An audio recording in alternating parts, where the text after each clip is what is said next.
It's been so long since I've seen Miss Webb. I wonder how she's been. Yeah, Is Miss Webb here, please? speaking. Oh, hell no. Welcome to my movie shelf. My name is Bane, and well, let's just dive right into how it looks like Sony is about to ruin Madam Web.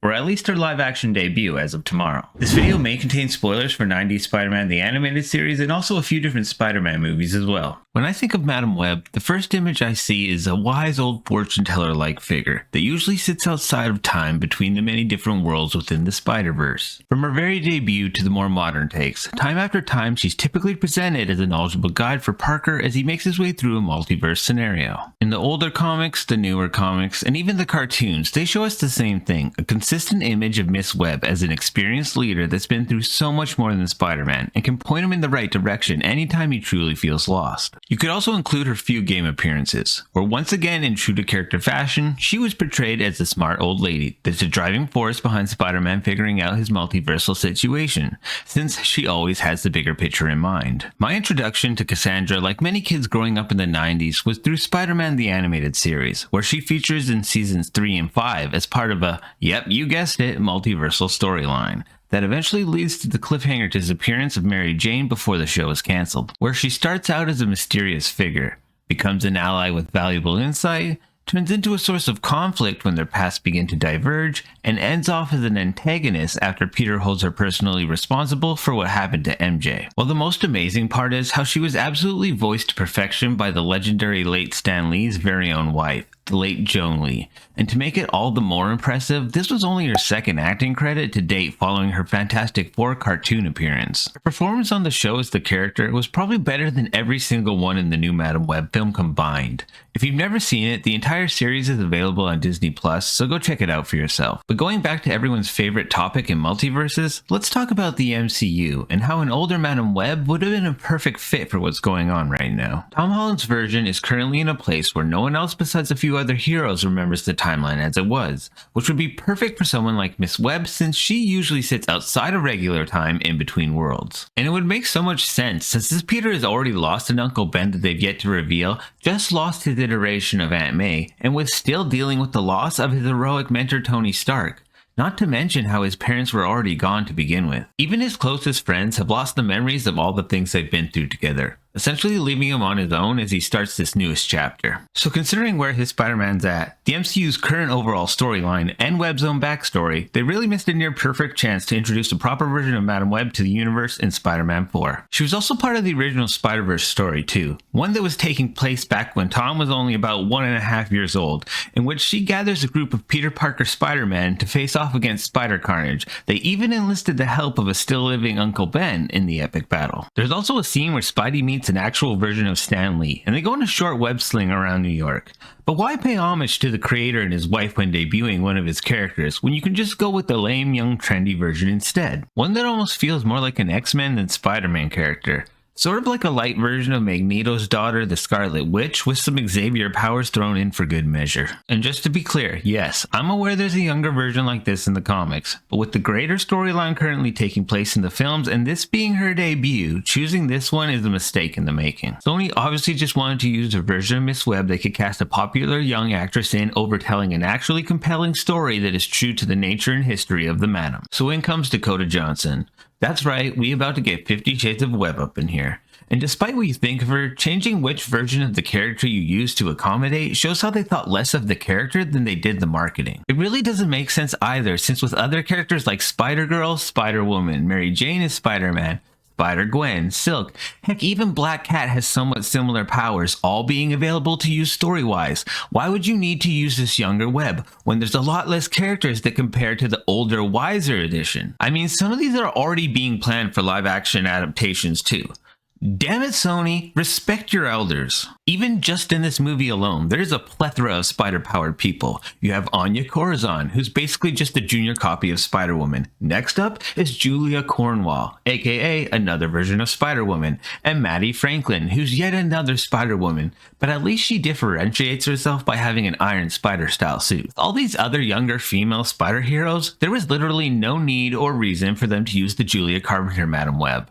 And the worst part is that by all accounts, she's even going by the name of Cassandra Webb in this film. Now I get they probably didn't want to have two of their main spider ladies having the name Julia C.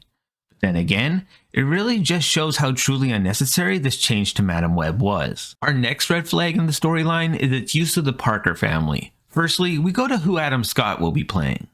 Uncle Ben. That's right, he's cast as a useful version of Peter's guiding force of morality. So help me God, if they just brought him in to be part of some stupid pre-Aunt May love story between Ben and Madam Web? Well, does this mean that Aunt May won't be in the movie at all? Well, maybe, maybe not. As Emma Roberts' character hasn't yet been confirmed to my knowledge, and some people believe that she will be portraying her in the movie. My greatest fear is that these two were cast as part of some thirst trap strategy for soccer moms and teenagers. But if she's not playing May, then who else? At this moment on IMDB, she's been listed as Mary, not May Parker, which means she would then be playing a version of Spider-Man's mother before she gave birth to him. So in a project that involves the live-action debut of at least 5 new Spider characters, including the villain, the best story you could manage to give your script was centered around the possible birth of Spider-Man? That shows absolutely zero faith in any one of them to capture people's interest on their own.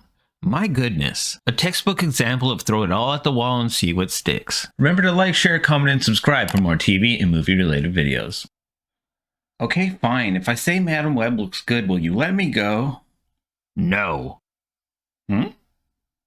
So who even is this villain anyway? This Ezekiel Sims? Well, basically he has the same power set as Spider-Man. He obtained it from the Spider-Totems, and for some reason he just walks and swings around with no shoes like a homeless hero or something. It's kinda weird, to be honest. He's being played by Tahar Rahim, who I'm not really familiar with as an actor, so I really can't say if he's a good casting or not to be the big bad of your script. So let me know if you think it was a decent choice or not. Now we need to talk about this damn suit, and how it looks like something you'd see a novice costume maker wearing around some random comic convention. It actually looks like someone just went to their local Toys R Us store, bought a Spider-Man kids mask, and threw some generic red goggle glasses underneath. How am I supposed to take this movie even semi-seriously when it looks like a standard episode of insert any CW superhero show?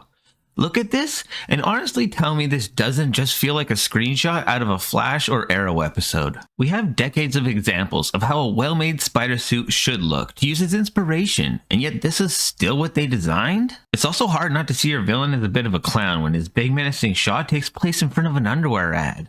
This movie definitely wasn't made to thirst trap teens at all. No way. The last time I remember a villain in underwear was that scene of Rhino from The Amazing Spider-Man 2. And that movie killed the franchise, so this should be a good sign for Madam Web. Wait a minute, Spider-Totems? What are those? Well, admittedly, it's a topic I'm not super well versed about, so after some online sleuthing, this is how I understand it. The Spider-Totem is the deity-like figure from who the powers originate, and then they choose a person across the multiverse that will serve as an avatar for their abilities. Then there's the opposing force, a group of beings called the Inheritors. The who now? They're the avatars for the Leech Totem that parasite off the Spider-Totem avatars for energy and power. Now, I'm not personally a huge fan of the need for a supernatural force behind the spider powers or why Peter got them. I much prefer that the accident was just an accident, but that's just me. Well, if the story and the way they're using the characters so far seem like a bit of a mess, is the crew behind the lens giving me any level of confidence at least?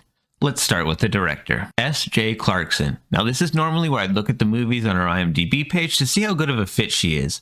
But here's the thing, she's never really taken on a bigger film before. Over the years, it's mainly been a few episodes here and there on different TV shows. And although there are a few decent series she's been on briefly, helming a feature film of this budget is very different. So let's go over her last decade of work for the film she herself directed. There's literally only one project, a Game of Thrones prequel movie that never actually got released. Yep, in the last 10 years, she's only been the director on a single thing, and that one thing never even released. But just to hammer home the point, let's add another 5 years to reiterate how the person they chose as last film finished was a 2010 TV film. Did they at least hire some talented writers to put together a quality screenplay for the director to work with?